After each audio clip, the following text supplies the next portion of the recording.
جدیداً خیلی دارم توی دایره اطرافیانم این حرف رو میشنوم که میگن مثبت اندیش بودن زیادم خوب نیست. هم تو دایره اطرافیانم و هم توی فضای مجازی انگار این قضیه یه جورایی داره ترند میشه که یه عده اومدن و شروع کردن به گفتن این جریان که مثبت اندیش بودن اصلا خوب نیست و انسان فقط باید واقع بین باشه و با واقعیت ها زندگی کنه. و اصلا انگار هر کسی که مثبت اندیشه آدم الکی خوشیه، یا به زبان خودمونی تر آدم ساده لوحیه. اما من اینجا میخوام با دلیل و مدرک علمی بهتون ثابت کنم که واقعا مثبت اندیشی چیزیه که میتونه حتی جون شما رو در زندگی نجات بده. و اصلا آدمی که مثبت اندیش باشه آدم الکی خوشی نیست. دوستان خوبم سلام، من دکتر فرزانه بخشیان هستم و اینجا کانال موفقیتی به نام زندگی. ویدیو هم حاصل تحقیقات من در منابع مختلف خارجی و هم تجربیات شخصی من در زندگی هستند. پس اگر دوست دارید که از همراهی همیشگی ما باشید، کانال رو ساب کنید، زنگوله رو فشار بدید تا در هر لحظه از انتشار ویدیوهای جدید مطلع بشید.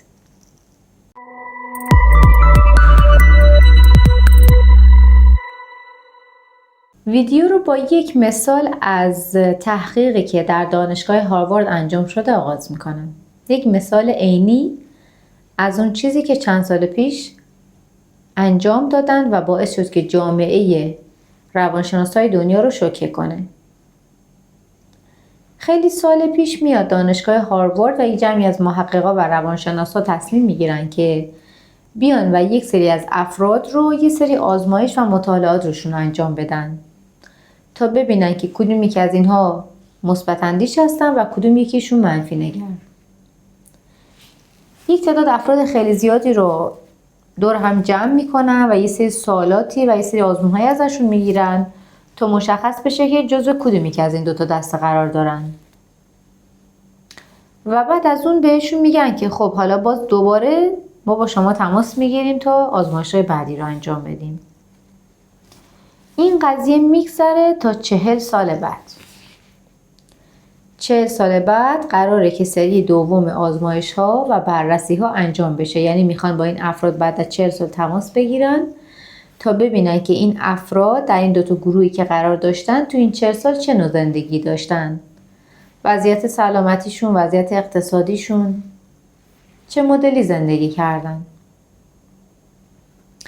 و نتیجه‌ای که اینجا به دست میاد چیزیه که دنیای روانشناسی رو شوکه میکنه. تمام افرادی که در 40 سال پیش جزو گروه افراد منفی نگر قرار داده شده بودن، همگی فوت شده بودن و هیچ کسی نبوده که از اون جمع زنده مونده باشه تا بیاد و تو مرحله دوم تحقیقات شرکت کنه.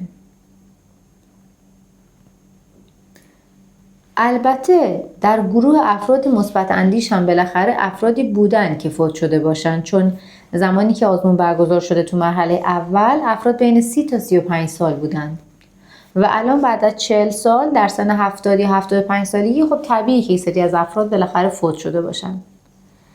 اما این که تمام افراد منفی نگر فوت شده بودن و حتی یک نفر باقی نمونده بوده که بیاد و تو مرحله دوم تحقیقات شرکت کنه، آیا به نظرتون اتفاقیه؟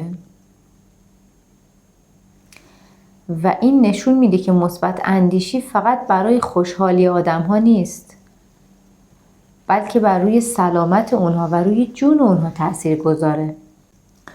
افرادی که به همه چیز در نگاه اول از جنبه منفی اون نگاه میکنن و بعد منفی اون رو در نظر میگیرن، سطح کورتیزول خیلی بالاتری در بدنشون تولید میشه و این بالا بودن همیشگی کورتیزول باعث میشه که بدنشون فرسوده تر بشه، بیماری های مختلفی بگیرن و در نهایت سلامت جانی اونها در معرض خطر قرار بگیره. اما حالا بریم سراغ این مبحث که یعنی انسان هیچ وقت نباید منفی نگر باشه؟ یعنی همیشه منفی نگری بده، هیچ وقت نباید به یه چیزی از بعد منفی اون نگاه کنیم؟ واقعیت اینه که بزرگترین دلیلی که انسان‌ها به هر چیزی از بعد منفی رو نگاه میکنن وجود غریزه بقا در وجودشونه. مثل میلیون‌ها سال قبل انسان‌های غارنشین وقتی صدای میشنیدن، وقتی یک اتفاقی در اطرافشون میافتاد، یه حرکت مثلا بوته‌ها رو میدیدن، اولین چیزی که به ذهنشون میرسید اینه که حتما یک حیوان درنده‌ای مثلا اونجا مخفی شده، یا مثلا ممکن از این راهی دارن میرن از کوه پرت بشن پایین. پس به خاطر حفظ جونشون احتمال خطر رو در نظر میگرفتن، غریزه بقا. الان هم همون غریزه بقاست که باعث منفی نگری آدم ها میشه. الان خطر احتمال سقوط از کوه وجود نداره، اما انسان ها وقتی با یه آدم جدید وارد رابطه میشن میگن نکنه این آدم قرار به من ضربه عاطفی بزنه. وقتی میخوان کسب و کار جدیدی راه بندازن میگن نکنه که من دچار ضربه مالی بشم، نکنه همین درآمد و پولی هم که دارم از دستم در بیاد، نکنه این آدمی که میخوام وارد زندگیم بکنم منو بدبخت کنه هستن.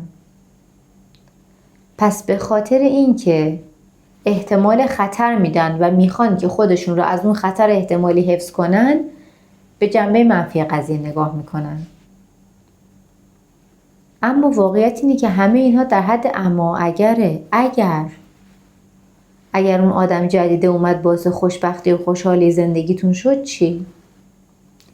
اگر کسب و کار خودتون رو راه انداختین و دیگه از کارمندی در اومدین و دیگه پولتون از پارو بالا رفت چی؟ اگه اون قرارداد جدیده، اون قرار کاری خیلی خوب پیش رفت، باعث بهبود زندگیتون شد چی؟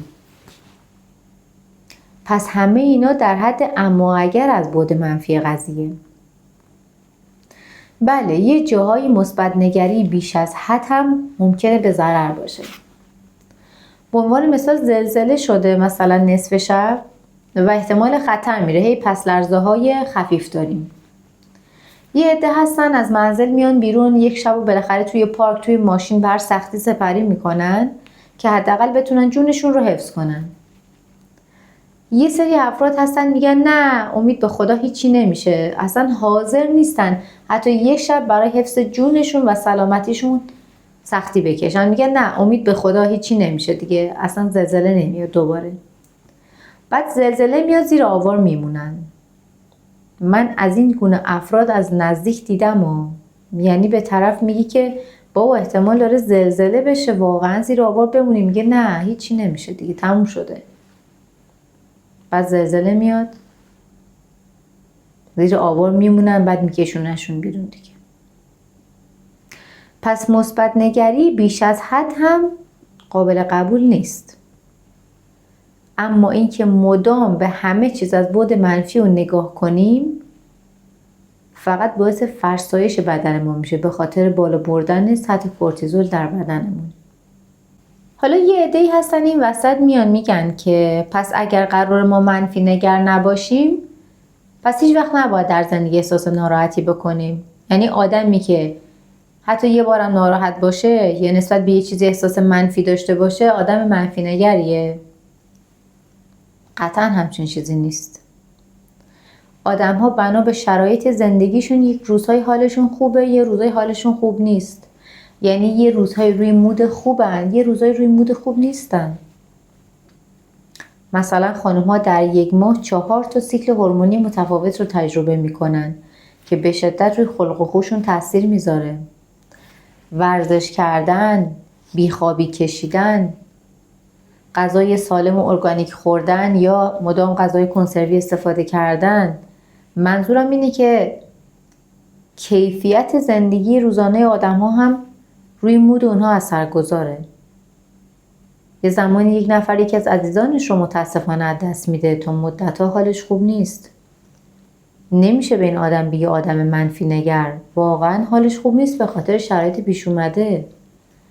پس کسی که ممکنه نسبت به یک چیزی یک زمانی حس منفی داشته باشه به خاطر مودی که اون روز داشت قرار داره، نمیشه بهش بگه آدم منفی نگریه. این جزء منفی نگری حساب نمیشه. اما مهم اینه که ما بتونیم حتی در رخ دادن اتفاقات منفی هم تا حدی جنبه مثبت اون رو در نظر بگیریم. یعنی چی؟ یعنی بگیم احتمال داره که در این اتفاق منفی که برای من رخ داده یه خیری نهفته باشه. قرار مثلا یه چیز بهتری قسمت من بشه. یک مثال میزنم براتون. یه آدمی سر کارش خیلی موفقه. تو یه جای کار میکنه، خیلی انسان موفقیه. بعد یه سری اتفاقات میفته، اصلا یکی دیگه میاد زیرابشو میزنه، به هر دلیلی از کار اخراجش میکنن. این آدم 2 انتخاب داره. یا میتونه بگه که اصلا بهتر که من از این کار اومدم بیرون، حق من و لیاقت من بیشتر از اینها بود. جایی که من براشون خوب کار میکنم و قدر منو نمیدونن، پس همون بهتر که من اصلا از اونجا بیام بیرون. من میرم و یک جای بهتری کار پیدا میکنم. و با همین دیدش دنبال یک کار بهتر میگرده تا حداقل به اون شرکت قبلیه، به اون آدمای قبلی ثابت کنه من از اینم بهتر شدم. با این دید مثبت میره و کار خیلی بهتری پیدا میکنه. حالت دوم اینه که آدمه با خودش بگه که من حتما آدم بی‌عرضه‌ای بودم دیگه، من حتما آدم ناتوانی بودم که من از این کار اخراج کردن. حالا دیگه از این کار اومدم بیرون، بهتر از این اصلا قسمتم نمیشه. حقم بود اخراجم کردن. و با این دید خودش رو در سطح یک کاری کمتر از اون کار میبینه. به نظر شما مثبت اندیشی اینجا روی زندگی اون آدم تاثیر نداره؟ یعنی روی بهتر کردن حالش و کیفیت زندگیش اثرگذار نیست؟ خیلی وقتها در اتفاقات منفی که میافتن یک خیری نهفته است، فقط اگر بتونیم جنبه مثبت اون رو ببینیم. یک مثال خیلی واقعی از زندگی خودم براتون بزنم، چون ویدیو همیشه همونطور که گفتم حاصل تجربیات شخصی من هم در زندگی هستن. خیلی سال پیش، حدود مثلا 14-15 سال پیش، من یک خواستگاری داشتم که به نظرم آدم معقول و خوبی بود، از هر لحاظ به نظرم اوکی بود. اومدن خواستگاری و ما یه مدتی به صورت رسمی از طرف خانواده ها نامزد کردیم، حدود مثلا 1 ماه. تو این 1 ماه پدر من به این نتیجه رسیدن که نه، این آقا آدم مناسبی نیست و حتی برخلاف میل من قرار نامزدی رو کنسل کردن و ازدواج من کلا کنسل شد. چه اتفاقی بر من افتاد؟ من یک مدت خیلی زیادی دپرس و ناراحت بودم. اصلا زندگی رو به خودم حروم کردم و همش به پدرم میگفتم که تو نذاشتی اون کسی که خیلی خوب بود من باش ازدواج کنم، دیگه حالا از این بهتر اصلا پیدا نمی‌کنم. و باور کنید که شاید خنده‌دار باشه، خواستگار می اومد یکی از یکی بدتر و من هی به پدرم بیشتر میگفتم ببین دیگه از اون بهتر برای من نمیاد. تا اینکه یه روزی نشستم با یکی از دوستانم که خیلی صمیمی بود و هنوزم هست البته بعد از سالها، به من گفت فلانی تو دیگه خیلی خودتو دست کم گرفتی، ببین این آدمه درسته این خوبی و این خوبی و این خوبی رو داشت، اما این مشکلات هم داشت دیگه، این مسائل هم پشت پرده وجود داشت، یعنی واقعا اینا رو نمیدیدی. تو خیلی مزیت ها داری، تو مثلا فلان چیزو داری، تو این شرایطو داری، بهتر از اینا باید برات بیاد، تو چرا انقدر خودتو دست کم گرفتی؟ انگار یه تلنگری به من بود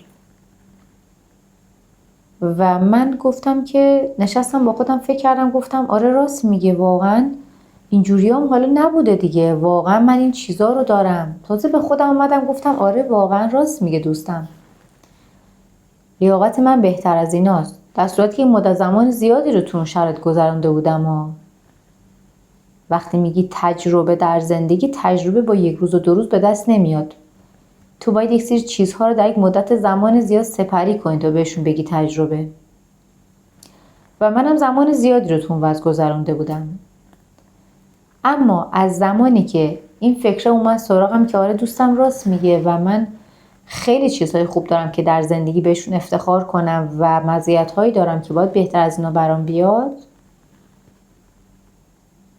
افرادی که سر راه هم قرار گرفتن از اون به بعد یکی بهتر و مناسب تر به نظرم با شرایط من و عالی تر.